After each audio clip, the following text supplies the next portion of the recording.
इस वीडियो में आपको पढ़ाने वाला हूँ अहमद शाह अब्दाली का इतिहास। इससे पहले मैंने आपको पढ़ाया था नादिर शाह के बारे में। अगर आपने वो वीडियो नहीं देखा है तो सबसे पहले जाइए उस वीडियो को देखिए, इसके बाद आप इस वीडियो को देखें।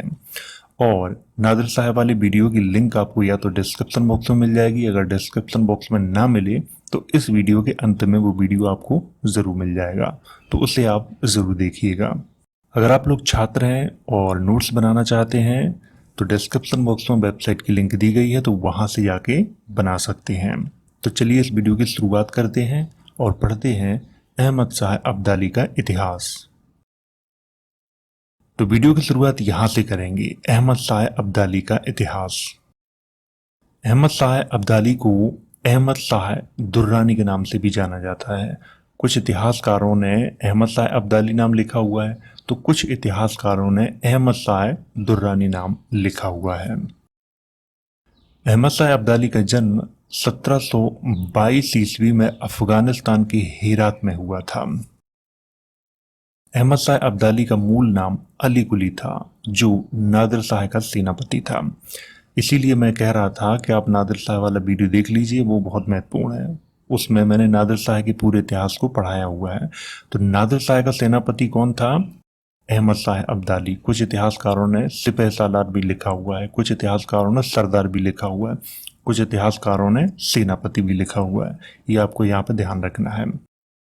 अहमद शाह अब्दाली का पूरा नाम अहमद शाह अब्दाली दुर्रानी था, तो आपको इसको विशेष तौर पे याद रखना है। ये पूरा नाम था अहमद शाह अब्दाली का।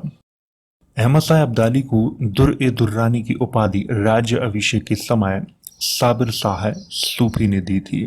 तो यहाँ पर दुर्रानी का अर्थ क्या होता है? दुर्रानी का अर्थ होता है मोतियों का मोती। तो ये उपाधि किसने दी थी? राज्य अभिषेक के समय साबिर शाह सूफी ने दी थी। 1748 में ईरानी शासक नादिर शाह की मृत्यु के बाद अहमद शाह अब्दाली ने कंधार में अपने स्वतंत्र राज्य की स्थापना की और कंधार को ही अपनी राजधानी बनाया था। देखिए यहाँ पे हुआ क्या था। 1748 में नादिर शाह की मृत्यु हो जाती है, और उसकी मृत्यु किसने की थी? उसके ही अंगरक्षकों ने, क्योंकि उससे वो बहुत परेशान हो गए थे। इसके बाद नादिर शाह का जो पूरा साम्राज्य था वो तितर बितर हो गया था। छोटे छोटे राजाओं ने स्वयं को स्वतंत्र कर दिया था। तो अहमद शाह अब्दाली उसका सेनापति था, तो वो अपने सारे परिवार को लेके कंधार आ गया था, और उसके साथ कुछ अफगानी भी आए थे। तो उन्होंने क्या किया था कि कंधार में ही अपने राज्य का निर्माण कर लिया था, स्वतंत्र राज्य का, और सारी जनता ने सहमति से अहमद शाह अब्दाली को अपना शासक चुन लिया था। तो ये आपको यहाँ पर ध्यान रखना। उसकी राजधानी कहाँ थी? कंधार में थी। दुर्रानी साम्राज्य का संस्थापक अहमद शाह अब्दाली को ही माना जाता है। इसको भी आपको विशेष तौर पर याद रखना है। दुर्रानी साम्राज्य का संस्थापक इसको माना जाता है, अहमद शाह अब्दाली को माना जाता है। अहमद शाह अब्दाली ने 1748 से 1767 के मध्य में भारत पर 7 बार आक्रमण किया था। अहमद शाह अब्दाली ने पहला, दूसरा और तीसरा आक्रमण 1748, 1749 और 1752 में पंजाब के विरुद्ध किया था। अगर सीधे भाषा में कहें तो अहमद शाह अब्दाली के जो शुरुआती 3 आक्रमण थे वो पंजाब के विरुद्ध में थे। चौथा आक्रमण जनवरी 1757 ईस्वी में अहमद शाह अब्दाली ने दिल्ली के विरुद्ध किया था। मथुरा, आगरा आदि तक लूटमार की, परंतु कई स्थानों पर जाटों ने रोकने का प्रयास किया, लेकिन सफलता नहीं मिली थी। यहाँ पे हुआ क्या था वो मैं आपको समझा देता हूँ। जब चौथा आक्रमण किया अहमद शाह अब्दाली ने जनवरी 1757 में, उसने क्या किया था कि दिल्ली के विरुद्ध किया था, वो दिल्ली पे अधिकार कर लिया था। इसके बाद उसने मथुरा, वृंदावन, मथुरा के आसपास के जितने धार्मिक प्लेस थे उन सभी को बहुत लूटा था। इसके बाद आगरा तक उसने लूटमार की थी। यहाँ पर जाट जो राजा थे उन्होंने रोकने का प्रयास किया था, लेकिन वो सफल नहीं हुए थे। क्यों? क्योंकि अहमद शाह अब्दाली की बहुत विशाल सेना थी। अहमद शाह अब्दाली ने वापस जाते समय आलमगीर द्वितीय को दिल्ली का बादशाह, इमाद उल मुल्क को वजीर एवं रूहेला सरदार, नजीब उद्दौला को मीर बख्शी नियुक्त करके अफगानिस्तान चला गया था। देखिए आलमगीर द्वितीय के बारे में आपको पढ़ा चुका हूँ। आपने अगर वीडियो नहीं देखा है तो वो इस वीडियो के अंत में आपको मिल जाएगा। मार्च 1758 ईस्वी में पेशवा सरदार रघुनाथ राव दिल्ली पहुंचे। उन्होंने क्या किया कि अहमद शाह अब्दाली के प्रतिनिधि नजीब उद्दौला को दिल्ली से निकाल दिया और पंजाब के उन स्थानों पर लूटमार की जहां अहमद शाह अब्दाली के प्रतिनिधि शासन कर रहे थे। यहाँ पर थोड़ा मैं आपको समझा देता हूँ। मार्च 1758 में पेशवा सरदार थे जिनका नाम था रघुनाथ राव। इन्हें आप सहायक पेशवा भी कह सकते हैं, लेकिन उस समय वास्तविक पेशवा कौन थे? बालाजी बाजीराव थे, और ये बालाजी बाजीराव के भाई थे रघुनाथ राव। ये आपको यहाँ पर ध्यान रखना है। तो ये मार्च 1758 में कहाँ पहुंचे? दिल्ली पहुंचे। दिल्ली में इन्होंने क्या किया कि नजीब उद्दौला जो कि अहमद शाह अब्दाली का प्रतिनिधि था, उसको दिल्ली से बाहर निकाल दिया और पंजाब में उन स्थानों पर लूटमार की जहां पे अहमद शाह अब्दाली के द्वारा नियुक्त सरदार शासन कर रहे थे।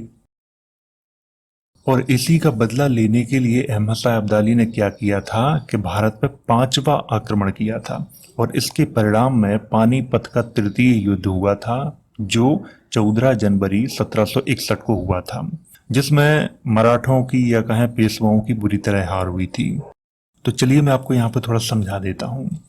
सबसे पहले तो यहाँ पर बात करते हैं कि इतिहासकारों ने कुछ चीजें गलत लिखी हैं इतिहास में।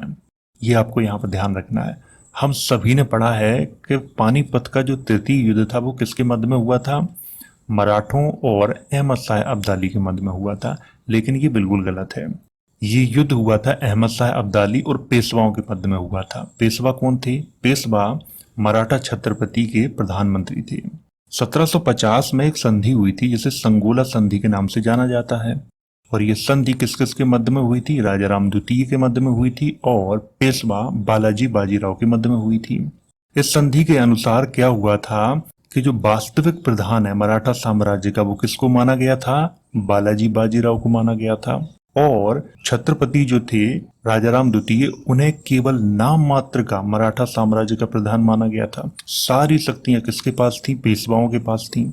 और मराठा छत्रपति राजाराम द्वितीय को क्या किया था कि सतारा में एक किला दे दिया गया था, वहीं पे उन्हें रहने दिया गया था। कोई भी उनके पास शक्ति नहीं थी, वास्तविक शक्ति पूरी पेशवाओं के पास में थी। ये संगोला की संधि के अनुसार मैं आपको बता रहा हूँ। जब मैं आपको मराठा साम्राज्य के बारे में पढ़ाऊंगा तब संगोला संधि की मैं विशेष तौर पर चर्चा करूंगा। तो ये आपको यहाँ पे याद होना चाहिए। जब मराठाओं के पास कोई शक्ति थी ही नहीं तो मराठे युद्ध कैसे लड़ सकते थे? ये युद्ध वास्तविक तौर पे अहमद शाह अब्दाली और पेशवाओं के मध्य में हुआ था। हालांकि इतिहासकारों ने पेशवाओं का नाम नहीं लिखा हुआ है, मराठों का नाम लिखा हुआ है, जो कि बिल्कुल गलत है। अब कुछ लोग कहते हैं कि मराठे सेना में तो थे, सेना में कोई भी हो उससे कोई लेना देना नहीं होता, क्योंकि अंग्रेज जब भारत में थे तब उनकी सेना में आधे से ज्यादा भारतीय थे, लेकिन हार और जीत का जब फैसला होता था तब अंग्रेजों के नाम हार जीत होती थी। ठीक इसी तरह से पानीपत का तृतीय युद्ध हुआ था, वो वास्तविक तौर पर अगर देखा जाए तो अहमद शाह अब्दाली और पेशवाओं के मध्य में हुआ था। और इसके बाद इस युद्ध में क्या हुआ था वो मैं आपको थोड़ा समझा देता हूँ।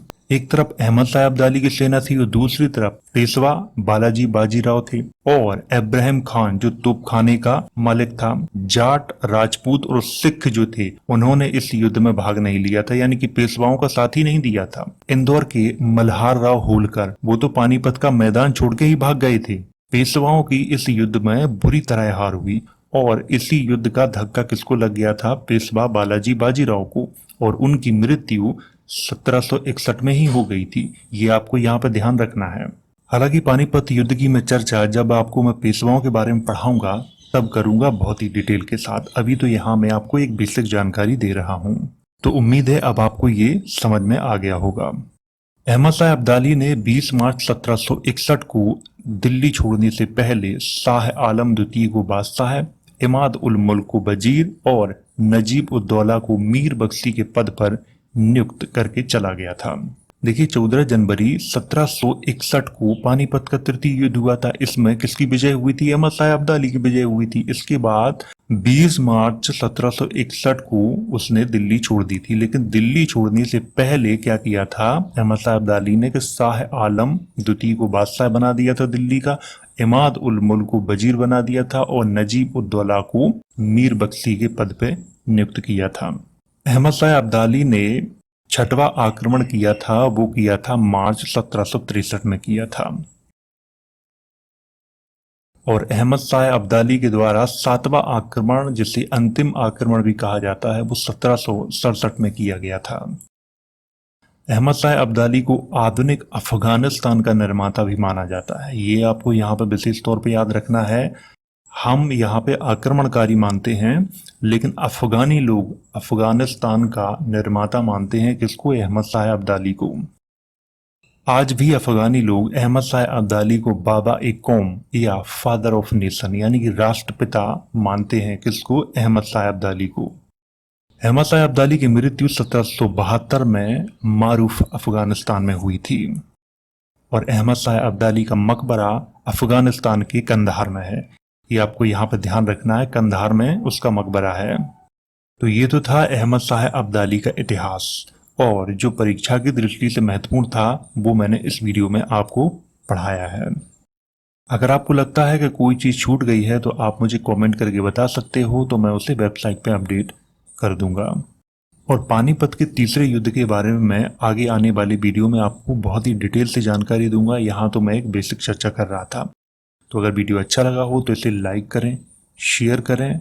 वीडियो देखने के लिए धन्यवाद।